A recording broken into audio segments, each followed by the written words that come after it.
और रूस युद्ध मैदान में अपने कर्नल जनरल को भी खो रहा है और अपनी गैस इंडस्ट्री के दिग्गजों को भी। रूस में इस वक्त बिजनेस टाइकून की मौत की मिस्ट्री चर्चा में है।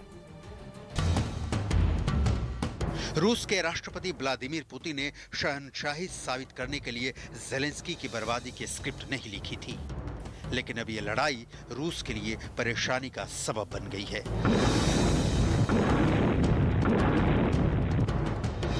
इसलिए नहीं कि रूस के सैनिकों के हताहतों की संख्या ने पुतिन को हताश किया है, ये इसलिए भी नहीं कि ज़ेलेंस्की की अब तक की युद्ध नीति ने रूसी सैनिकों को परेशान कर रखा है। वो इसलिए कि इस जंग में पुतिन अब तक बहुत कुछ खो चुके हैं। उन लोगों को खो रहे हैं जो रूस की अर्थव्यवस्था की रीढ़ है, जिनके चलते ब्रिटेन और जर्मनी जैसे देश नेटो में होते हुए भी यूक्रेन के साथ जंग नहीं लड़ पा रहे।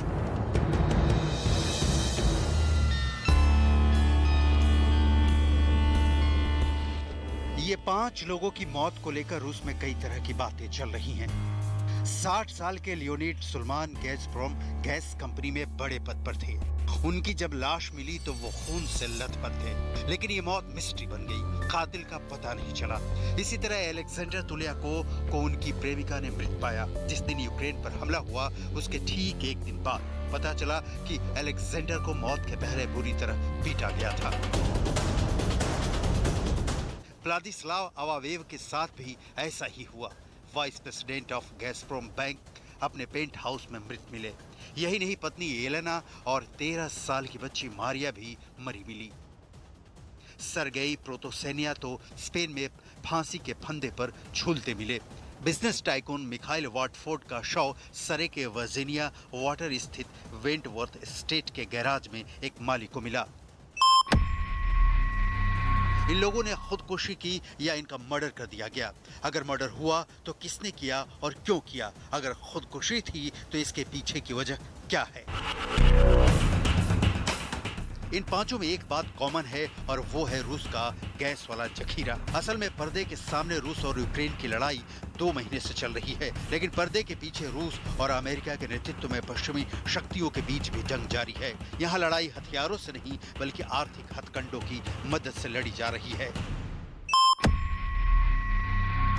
रूस के पास दुनिया में सबसे ज्यादा नेचुरल गैस का भंडार है। दूसरे नंबर पर ईरान और तीसरे नंबर पर कतर हैं। रूस की सरकारी कंपनी गैज़प्रोम से जो कमाई होती है वो रूस के सालाना बजट का 40% होती है। गैज़प्रोम अपनी सीधी पाइपलाइन से यूरोप में गैस पहुंचाती है।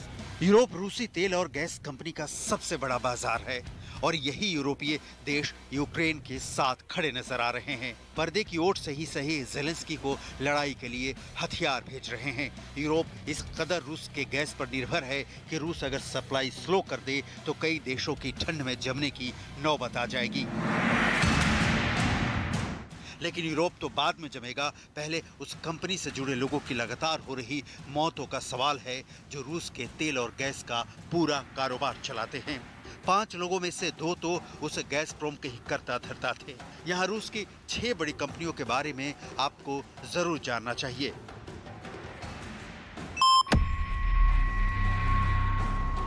गैज़प्रोम ये रूस की सबसे बड़ी नेचुरल एनर्जी वाली कंपनी है, जिसका रेवेन्यू 117.4 बिलियन डॉलर है और जिसका नेट इनकम है 25.7 बिलियन डॉलर। दूसरे नंबर की कंपनी है रोजनेफ्ट।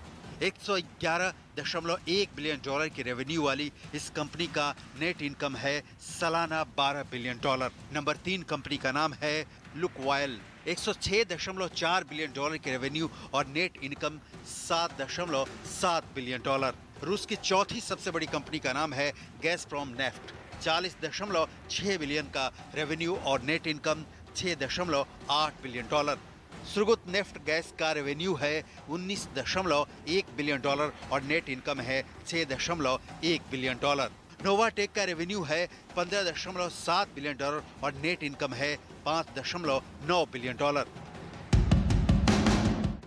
रूस की ये कंपनियां तेल और नेचुरल गैस के तौर पर मुल्क के खजाने को भरती हैं, लेकिन अब इन्हीं कंपनियों को लेकर कई तरह के सवाल खड़े हो रहे हैं, जिसके मूल रूप से 2 कारण गिनाए जा रहे हैं। पहला, पुतिन इन कंपनियों के कर्ता धर्ता बदलना चाहते हैं। दूसरा, ये आरोप लग रहे हैं कि पुतिन अपने इनर सर्किल में बदलाव चाहते हैं। हालांकि रूस के बिजनेस टाइकून की मौत से इसका कोई डायरेक्ट कनेक्शन नहीं निकलता, लेकिन कुछ लोग ये भी बातें कर रहे हैं कि रूस की बड़ी हस्तियों की संदिग्ध मौत एक सोची समझी साजिश के तहत हो रही है और ऐसा हो ही नहीं सकता कि इसकी जानकारी पुतिन को नहीं हो।